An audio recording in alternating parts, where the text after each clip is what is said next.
Hi everyone, welcome to physics galaxy. आज की इस वीडियो में 2020 गेट फिजिक्स पेपर में सॉलिड स्टेट फिजिक्स से जितने क्वेश्चन पूछा गया था उसका डिटेल सॉल्यूशन देखेंगे। तो जो पहला क्वेश्चन है जो क्रिस्टल स्ट्रक्चर से पूछा गया था, the number of distinct oh the primitive unit cell can be constructed for the two dimensional lattice. तो जहाँ पे एक फिगर यहाँ पे गिवन था और देखिए कि यहाँ पे जो लैटिस पैरामीटर दोनों साइड पे ए था और क्वेश्चन में बोला गया था कि ये 2 डायमेंशन है। तो इन जनरल जो होता है कि 2D जो लैटिस होता है, that means 2D Babis lattice, वो 5 टाइप्स का होता है। तो इसका आंसर क्या होगा कि 5 होगा। इससे अलावा इसमें आप यूनिट सेल बना के भी कितना आ रहा है वो भी आप देख सकते हैं। जैसे देखिए कि एक जो पॉसिबिलिटी है ए होगा, ए एक यूनिट सेल होगा। तो नेक्स्ट देखिए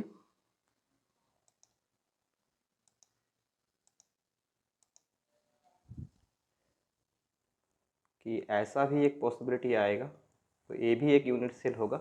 यूनिट सेल का मतलब होता है कि एक ऐसा सेल तो जिसको रिपीट करके कंप्लीट क्रिस्टल आ जाता है और कोई भी वर्टेक्स प्रेजेंट नहीं रहता है, तो उसकी को यूनिट सेल बोला जाता है। ठीक है, तो देखिए ये भी एक यूनिट सेल हो रहा है। तो उसके अलावा और भी कुछ यूनिट सेल आएगा। तो जैसे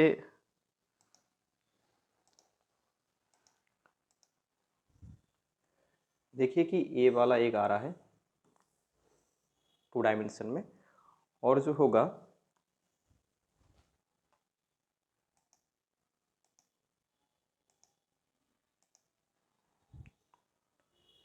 देखिए इससे आप एक मिलेगा, ए भी एक यूनिट सेल होगा। तो इसमें देखिए कि इसमें लग रहा है कि ए जैसा यूनिट सेल है, तो ये सेम टाइप का है, बट जो डिस्टेंस है ना वो डिफरेंट है, तो इसलिए ये भी एक अलग यूनिट सेल होगा। ठीक है, तो ऐसे करके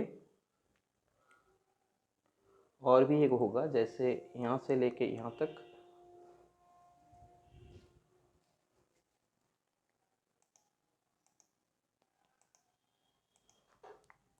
तो देखिए कि यहाँ से लेके यहाँ तक और यहाँ से लेके यहाँ तक, तो ए भी एक यूनिट सेल होगा। तो इससे अलावा और कोई ही यूनिट सेल नहीं होगा। तो जो नंबर ऑफ यूनिट सेल आ रहा है कि 1 2 3 4 एंड 5। सो यहाँ पे जो क्वेश्चन का जो आंसर होगा, the number of distinct ways the primitive unit cell can be constructed. तो क्वेश्चन में देखिए कि यहाँ पे प्रिमिटिव भी बोला गया है। तो प्रिमिटिव यूनिट सेल का मतलब होता है कि जो यूनिट सेल में इफेक्टिव नंबर ऑफ एटम 1 होता है। ठीक है, जैसे एक सिंपल क्यूबिक क्रिस्टल होता है 3 डायमेंशन केस में, वो एग्जाम्पल होता है कि प्रिमिटिव यूनिट सेल का। तो जिसमें effective number of atom in units in per unit cell is 1। सो वो यूनिट सेल को बोला जाता है कि प्रिमिटिव यूनिट सेल। तो इसमें देखिए कि जो जो मैंने सेल डिफाइन किया है, ये सारे यूनिट सेल है, उसके साथ प्रिमिटिव यूनिट सेल भी है। तो इसका जो आंसर होगा 5। तो देख लेते हैं नेक्स्ट क्वेश्चन क्या था। क्वेश्चन क्या था कि consider a 2 dimensional crystal with the 3 atoms in the basis, the number of the allowed optical branches and the acoustical branches due to the lattice vibration. तो ये जो टॉपिक है ना, एक्चुअली एक सॉलिड जो लैटिस वाइब्रेशन वाला part होता है, तो उसमें से पूछा गया था। ठीक है, और क्या क्या था देखिए थोड़ा सा कि 2 डायमेंशन बोला गया था, तो इसको आपको देखना था। और जो है कि देखिए नंबर ऑफ एटम जो बेसिस था वो क्या था कि 3 था। तो इसी को हमने पी से डिफाइन कर रहा हूँ कि crystal with the 3 atoms in basis. Okay, तो देखिए क्या है कि इसमें ना थोड़ा सा कॉन्सेप्ट आप पहले देख लीजिए कि कॉन्सेप्ट क्या है। कि लैटिस वाइब्रेशन के केस में ना एक्चुअली क्या होता है कि डायमेंशन ऐसे करके एक पहले आपको डायमेंशन वाइज जो कॉन्सेप्ट है उसको आपको देखना है। ठीक है, तो डायमेंशन होता है और क्या होता है कि टोटल टोटल जो branches, total branches, and next क्या होता है कि टोटल ब्रांचेस में से एक्वास्टिकल कुछ होता है और कुछ होता है कि ऑप्टिकल। ठीक है, तो यहाँ पे देखिए कि एक्वास्टिकल ब्रांचेस को एम से डिफाइन किया गया है और ऑप्टिकल ब्रांचेस को एन से डिफाइन किया गया है। ठीक है, तो देखिए क्रिस्टल इन जनरल हम लोग जो स्टडी करते हैं कि 3 डायमेंशन, 2 डायमेंशन एंड 1 डायमेंशन। तो देखिए कि 3 डायमेंशन के केस में टोटल जो ब्रांचेस होता है ना वो एक्चुअली 3p होता है। तो जैसा डायमेंशन है तो वही से ही एक्चुअली क्या होता है कि टोटल ब्रांचेस होता है। जैसे p जो क्या है कि number of the basis, the number of atoms in the basis. Okay, तो जो यहाँ पे स्पेसिफिक 3 गिवन है तो ये डिफरेंट भी हो सकता है, बट जो टोटल ब्रांचेस होता है वो डायमेंशन जैसा होता है वैसे ही मल्टीप्लाई हो जाता है बेसिस से। ठीक है, तो देखिए क्या है कि 3 डायमेंशन में 3p आ रहा है, 2 डायमेंशन में क्या आता है कि 2p एंड 1 डायमेंशन में p आता है। एंड एक्वास्टिक ब्रांचेस जो है ना वो एक्चुअली डायमेंशन जितना होता है वही से ही आता है। ठीक है, उससे इक्वल होता है कि एक्वास्टिकल ब्रांचेस जो होता है कि 3 डायमेंशन में 3 होता है, 2 डायमेंशन में 2 होता है और 1 डायमेंशन में 1 होता है। और देखिए कि ऑप्टिकल ब्रांचेस क्या होता है। तो ऑप्टिकल ब्रांचेस ना देखिए कि टोटल ये दोनों मिल के ए होगा ना कि 3p होगा 3 डायमेंशन में। तो तब इसमें क्या होना चाहिए कि इसमें जो ऑप्टिकल ब्रांचेस जो होता है तो फिर यहाँ से 3p होना है तो दोनों को ऐड करके तो 3p माइनस 3 होगा। ठीक है, तो इसका मतलब है कि ऑप्टिकल ब्रांचेस ना total branches minus of acoustical branches. तो ऐसे करके 2 डायमेंशन में 2p माइनस 2 होता है और 1 डायमेंशन में 1p माइनस 1 होता है। तो ये जो कॉन्सेप्ट है ना इसको अच्छे से आपको देखना है। ठीक है, तो ये थोड़ा आप लोग नोट कर लीजिए, आगे भी क्वेश्चन पूछा जा सकता है। और इसमें जो 2 डायमेंशन गिवन था ये स्पेसिफिक डायमेंशन को चेंज कर देगा और नंबर ऑफ जो बेसिस है वो भी आपको ऑल्टर करके क्वेश्चन पूछ सकता है। ठीक है, तो देखिए क्वेश्चन अभी सॉल्व करते हैं। तो क्वेश्चन में क्या था कि 2 डायमेंशन बोला गया था, तो 2 डायमेंशन के लिए जो होता है कि टोटल जो ब्रांचेस होता है वो क्या होता है कि 2p होता है। तो इसका मतलब है अभी जो p है इसमें तो 3 है, तो टोटल ब्रांचेस पूछा जाता तो क्या होता कि 2 3 जा 6 होता। ठीक है, क्योंकि 2 डायमेंशन में 2p होता है टोटल ब्रांचेस। ओके, तो 2 मल्टीप्लाई ऑफ 3 क्योंकि यहाँ पे जो एटम्स इन द बेसिस क्या है कि 3 है।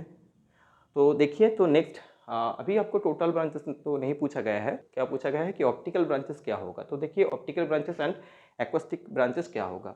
तो एक्वास्टिक ब्रांचेस देखिए इस कॉन्सेप्ट से कि 2 डायमेंशन में क्या होता है कि डायमेंशन जितना होता है वही होता है। तो इसलिए एक्वास्टिकल ब्रांचेस जो एम से डिफाइन किया गया है तो उसका वैल्यू 2 आएगा, क्योंकि अभी क्वेश्चन में ये 2 डायमेंशन बोला गया था।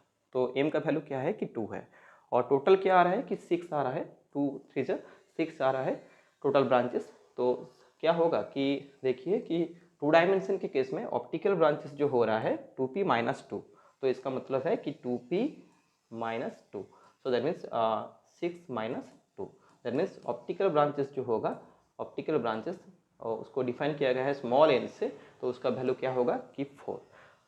तो देखिए कि क्वेश्चन में पहला क्या बोला गया है कि ऑप्टिकल ब्रांचेस, तो एन का वैल्यू पूछा जा रहा है, तो एन का वैल्यू क्या आ रहा है कि 4 आ रहा है। और देन क्या बोला गया है कि एक्वास्टिक ब्रांचेस, तो 4 2 होगा इसका आंसर। तो 4 2 का क्योंकि पहले ऑप्टिकल ब्रांचेस बोला गया है, तो ऐसे देखिए कि ऑप्शन ए में भी 2 4 है बट वो इंटरचेंज करके दिया है। तो पहले क्या बोला गया है कि ऑप्टिकल ब्रांचेस बोला गया था, तो इसलिए जो राइट ऑप्शन होगा ऑप्शन सी। क्लियर? तो चलिए तो नेक्स्ट क्वेश्चन देख लेते हैं। तो ये जो क्वेश्चन है ना ये नेट में पूछा गया था, ये 2 मार्क्स का एक क्वेश्चन था। ये एक्चुअली क्रिस्टल जो रेसिप्रोकल लैटिस होता है, रेसिप्रोकल लैटिस उसमें से पूछा गया था। तो देखिए कि क्वेश्चन क्या था कि consider a simple cubic monoatomic Bravais. Okay, तो this crystal is simple cubic monoatomic Babis lattice which has a basis with the vectors r1 vector equal to 0 and r2 vector equal to given है कि a under 4 of x cap plus y cap plus z cap। तो इसको आप x cap मतलब i cap j cap k cap ऐसे भी consider कर सकते हो। ठीक है, तो a is the lattice parameter। Okay, तो क्वेश्चन क्या है कि the Bragg reflection is observe due to the change in the wave vector between the incident and the scattered beam as given by, एक रिलेशन फॉलो कर रहा है जो है कि k इक्वल टू दिस, और जहाँ पे जो g है ना ये क्या है कि रेसिप्रोकल लैटिस वेक्टर है। ठीक है, और स्पेसिफिक ये जो n1 n2 n3 ये क्वेश्चन में गिवन है कि n1 का वैल्यू 3, n2 का वैल्यू 3, n3 का वैल्यू 2। तो क्वेश्चन क्या है कि जियोमेट्रिकल स्ट्रक्चर फैक्टर पूछा जा रहा है। तो इसको सॉल्व करने के लिए तो पहले आपको जो चाहिए कि थोड़ा सा कंसेप्ट आपको मैं पहले डिस्कस कर देता हूँ कि कंसेप्ट क्या चाहिए। तो देखिए कि पहले जो है कि जियोमेट्रिकल स्ट्रक्चर फैक्टर का वैल्यू क्या होता है। जियोमेट्रिकल स्ट्रक्चर फैक्टर जो होता है ना, एस इक्वल टू होता है summation over j equal to 1 to n of e to the power I of k vector dot are of J vector और आर ऑफ जे वेक्टर, और जहाँ पे ना के जो है कि ट्रांजिशनल वेक्टर होता है और आर जे जो होता है एक्चुअली क्या है कि पोजीशन वेक्टर ऑफ द जेथ एटम इन द सेल। ठीक है, तो और देखिए कि आर जो डिनोट होता है ना actually u i u j v j sorry u j and जो आर जे जो है ना वो डिफाइंड होता है u j v j and डब्ल्यू जे, उससे डिनोट होता है position coordinate for the nth atom के लिए। ठीक है, तो देखिए कि स्ट्रक्चर फैक्टर क्या था। स्ट्रक्चर फैक्टर इक्वल टू हो रहा था कि S equal to summation over of J equal to 1 से लेके एन एंड यहाँ पे E to the power of I of K vector dot R J vector, और जहाँ पे के जो है कि ट्रांजिशनल वेक्टर एंड आर जे जो होता है जे एटम के लिए पोजीशन वेक्टर। ठीक है, और यहाँ पे देखिए कि जो है कि u j v j and डब्ल्यू j are the position coordinate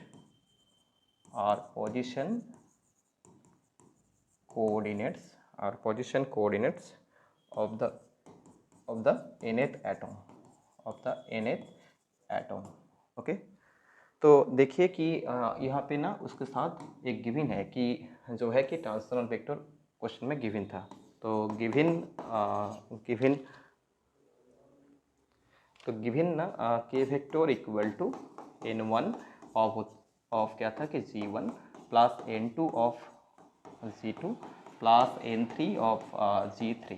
ठीक है, तो देखिए ये गिवन था और उसके साथ ना ए डाटा भी गिवन था कि n1 n2 n3 का वैल्यू क्या होगा कि 3 3 2 हो रहा है स्पेसिफिक। तो दैट मीन्स यहाँ पे जो हो रहा है कि 3 of g1 plus 3 of g2 plus 2 of g3। तो देखिए कि एक ट्रांजिशनल वेक्टर गिवन था। तो देखिए कि इसको मैंने एक इक्वेशन कंसिडर किया कि ये इक्वेशन नंबर 1 और इसको इक्वेशन नंबर 2। ठीक है, तो देन देखिए कि जो है कि यहाँ पे बोला गया था क्वेश्चन में कि सिंपल क्यूबिक बोला गया था। तो सिंपल क्यूबिक के लिए जो एक्चुअली रेसिप्रोकल वेक्टर होता है उसको आपको पता है। तो एक क्वेश्चन में ना सिंपल क्यूबिक बोला गया था, इसको बीसीसी एफसीसी भी बोला जा सकता है। ठीक है, तो देखिए कि सिंपल क्यूबिक के लिए जो रेसिप्रोकल वेक्टर होता है कि g1 एक्चुअली आपने ए स्टार से पढ़ा है शायद A1 से A1 स्टार से या A2 स्टार से। तो इसमें क्वेश्चन में डिफाइन किया गया था कि G1 से। तो G1 क्या था एक्चुअली, क्या होता है कि 2 पाई अंडर A और उसके साथ I कैप या X कैप। ठीक है, और जो G2 होता है वो होता है कि 2 पाई अंडर A और उसके साथ J कैप, एंड G3 क्या होता है कि 2 पाई under A of K cap. ठीक है, तो ये रेसिप्रोकल वेक्टर होता है सिंपल क्यूबिक के लिए। तो इसमें देखिए कि g1 g2 का वैल्यू यहाँ पे पुट करेंगे फ्रॉम इक्वेशन नंबर 2 से, तो आपको जो आ रहा है कि k vector that means translational vector equal to 3 2 6 हो जाएगा। तो 6 पाई अंडर a और उसके साथ क्या होगा कि i cap and then 6 pi under a of j cap plus 4 pi under a of k cap. ये क्या है कि ट्रांजिशनल वेक्टर है। ठीक है, तो इसमें भी एक इक्वेशन लगा दीजिए कि इक्वेशन नंबर 3। तो आपको बोला जा रहा है कि स्ट्रक्चर फैक्टर क्या होगा, जियोमेट्रिकल स्ट्रक्चर फैक्टर क्या होगा। तो इसका मतलब है कि एस का वैल्यू क्वेश्चन में पूछा गया था। तो इसको करने के लिए तो देखिए कि पोजीशन ना आपको चाहिए। तो पोजीशन क्वेश्चन में एक्चुअली ना गिवन था। देखिए कि पोजीशन क्या था। तो एक बोला गया था कि R1 इक्वल टू 0, तो इसका मतलब है कि 0 0 0। ठीक है, कि पोजीशन वेक्टर मैंने किससे डिफाइन किया गया था, जो फार्मूला होता है कि u i u j v j and डब्ल्यू जे से। तो ये एक्चुअली 0 0 है। तो कोई वेक्टर पोजीशन वेक्टर 0 आ रहा है तो इसका मतलब क्या है कि कोऑर्डिनेट जो है ना वो क्या है कि 0 0 है। और इसमें देखिए क्या होगा कि A_4 नेक्स्ट भी A_4 नेक्स्ट भी A_4। तो देखिए कि जो एक्चुअली क्या है कि दोनों कोऑर्डिनेट गिवन है। तो एक तो क्या है कि फॉर एक जो है कि u j, v j and डब्ल्यू जे, एक वैल्यू क्या है कि 0 0 0, और एक जो वैल्यू है इसके साथ एंड, और एक जो वैल्यू है कि u j, v j and डब्ल्यू जे, उसका वैल्यू क्या है कि देखिए कि A_4, ठीक है। एक्स कैप को आई कैप भी कंसिडर कर सकते हो, ठीक है ना।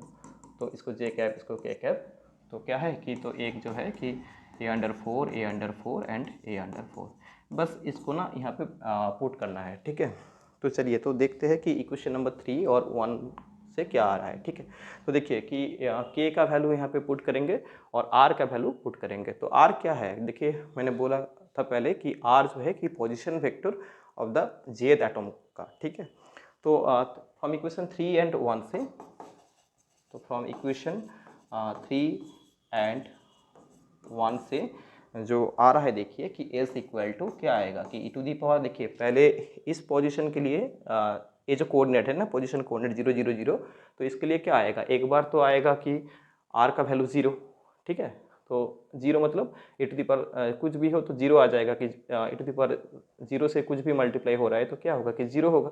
तो इसका मतलब है कि ए टू दी पावर 0 आ रहा है एक, और एक बार क्या आएगा कि A_4, A_4, A_4, तो इसको पुट करना है। तो देखिए क्या आ रहा है, तो ई टू दी पावर 0 पहले आएगा 0 के लिए, ठीक है, इस कोऑर्डिनेट के लिए।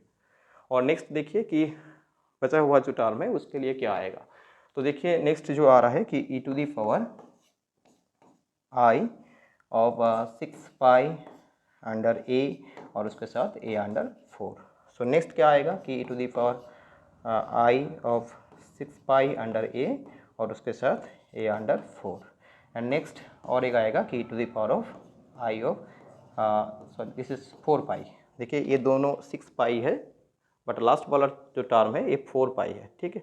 तो जस्ट आपको मल्टीप्लाई करना है, ठीक है। तो देखिए कि आई कैप डॉट प्रोडक्ट से क्या आएगा कि 1 आएगा, और बाकी जो है कि 0 आ जाएगा। तो सिमिलरली क्या आ रहा है कि 4 पाई अंडर ए और मल्टीप्लाई ऑफ, और ये जो डब्ल्यू जेड क्या है कि A_4, so that means 4 pi under A और उसके साथ A_4। तो इसको सिंप्लीफाई करना है। तो देखिए कि E to the power 0 that is equal to 1, so this equal to 1, so plus E to the power I, आप सबसे कॉमन आ रहा है तो E to the power I को कॉमन लीजिए, और क्या आ रहा है देखिए कि ए कैंसिल आउट हो रहा है, और यहाँ पे जो आ रहा है कि 6 पाई अंडर 4, और नेक्स्ट जो आ रहा है कि 6 पाई अंडर 4, और इसमें जो आ रहा है कि 4 पाई अंडर 4, ठीक है। तो देखिए क्या आ रहा है कि 6 pi under 4 plus 6 pi under 4 और प्लस 4 पाई अंडर 4, इसको सिंप्लीफाई करिए। तो सिंप्लीफाई करने से जो आ रहा है देखिए कि E to the power of आई 4 पाई, ठीक है। और या क्या है इसका वैल्यू क्या आता है कि 1, सो दैट मीन्स जो आ रहा है कि 1 प्लस 1, सो दैट मीन्स 2। तो देखिए कि जो इस क्वेश्चन में जो पूछा गया था ना कि जियोमेट्रिकल स्ट्रक्चर फैक्टर, इसका वैल्यू क्या आ रहा है, तो फिर 2 आ रहा है। इसका वैल्यू पूछा गया था, इसको बोला जाता है कि जियोमेट्रिकल फैक्टर। तो जो करेक्ट आंसर इसका 2, ठीक है। तो बेसिक कॉन्सेप्ट लगाना था, ये फॉर्मूला आपको पहले से पता रखना था, और जो है कि जो जो कंडीशन गिवन था उससे आपको जस्ट जो वैल्यू गिवन था उसको लगा के, और ये चीज़ ध्यान में रखिए कि सिंपल क्यूबिक के केस में ये रेसिप्रोकल वेक्टर होता है, ठीक है। चलिए तो नेक्स्ट जो लास्ट क्वेश्चन आया था, सॉलिड से 4 क्वेश्चन आया था, तो वो क्वेश्चन दे लेते हैं। तो क्वेश्चन क्या था actually, consider a one dimensional non magnetic crystal with one atom per unit cell, okay। तो assume that the valence electrons, एक क्या स्टेटमेंट था कि do not interact with the each other, and और एक स्टेटमेंट था कि interact weakly with the ions if n is the number of valence electrons per unit cell, then at equal to T equal to 0 kelvin, okay. तो देखिए कि ये जो topic है ना, ये एक्चुअली एनर्जी बैंड से पूछा गया था। क्रिस्टल का जो टॉपिक है कि एनर्जी बैंड्स, वही से पूछा गया था। तो ये एक्चुअली ना एक्चुअली थियोरेटिकल क्वेश्चन था यहाँ पे। तो देखिए कि क्रिस्टल जो टाइप होता है कि देखिए क्रिस्टल इंसुलेटर भी हो सकता है और कंडक्टर भी हो सकता है, ठीक है, या मेटालिक भी हो सकता है। तो क्रिस्टल मेटालिक तब होता है जब नंबर ऑफ जो क्या है कि नंबर ऑफ जो इलेक्ट्रॉन है ना, वो क्या होता है जो पर यूनिट सेल में, वो जब ऑड होता है तो उसी टाइम क्रिस्टल मेटालिक होता है। तो इसमें ना जो आंसर होगा कि ऑप्शन ए। तो ऐसे भी कर सकते हो कि इसमें जो कॉन्सेप्ट आता है कि एनर्जी बैंड आप लोग देख लेंगे कोई भी स्पेसिफिक बुक से, तो वहाँ पे देखेंगे तो देखेंगे कि इंसुलेटर कब होता है कोई क्रिस्टल, तो जब नंबर ऑफ वैलेंस सेल में ना इलेक्ट्रॉन जब इवन इंटीजर में रहता है एक प्रिमिटिव यूनिट सेल में, तब एक क्रिस्टल क्या होता है कि इंसुलेटर की तरफ बिहेव करता है। और वो number of valence electron in a primitive cell में जब कोई क्रिस्टल में ऑड इंटीजर रहता है तब मेटल होता है। बट कुछ केस है जैसे क्रिस्टल में even number of valence shell में इलेक्ट्रॉन्स पर प्रिमिटिव सेल में जब इवन रहता है तो ठीक है, वो तो इंसुलेटर होता है। बट उसी में क्या होता है इंसुलेटर होने का जो एक्चुअल जो रीजन जो है ना कि bands do not overlap, okay, तो इसलिए क्रिस्टल क्या होता है कि इंसुलेटर होता है। बट कभी कभी देखा जाता है कि कोई भी एक क्रिस्टल में ना even number of valence shell में इलेक्ट्रॉन पार प्रिमिटिव यूनिट सेल में रहता है बट एनर्जी बैंड ओवरलैप करता है, तो सम मटेरियल में ऐसा फिनोमेना देखते हैं, ठीक है। तो उसी टाइम वही क्रिस्टल क्या होता है कि कंडक्टर की तरफ बिहेव करता है। तो दोनों चीज़ को आप इसमें समराइज कर लीजिए। क्या होता है कि आउटर और वैलेंस सेल में ना एक प्रिमिटिव यूनिट सेल में कोई एक क्रिस्टल में तो नंबर ऑफ जो इलेक्ट्रॉन है वो इवन आएगा। तो इवन जब आता है उसी टाइम क्या होता है कि इंसुलेटर होता है, ठीक है, तब ये इंसुलेटर होता है कोई एक क्रिस्टल। और जब ऑड होता है आउटर सेल में एक प्रिमिटिव यूनिट सेल में नंबर ऑफ इलेक्ट्रॉन्स का जो वैल्यू वो ऑड इंटीजर होता है, तब क्या होता है कि वो मेटालिक या कंडक्टर की तरफ बिहेव करता है। तो इसलिए इसका जो आंसर होगा कि ऑप्शन ए। तो ये था 4 क्वेश्चन गेट 2020 फिजिक्स पेपर पे। तो मिलते हैं नेक्स्ट लेक्चर पे। तो अभी इतना ही, थैंक यू।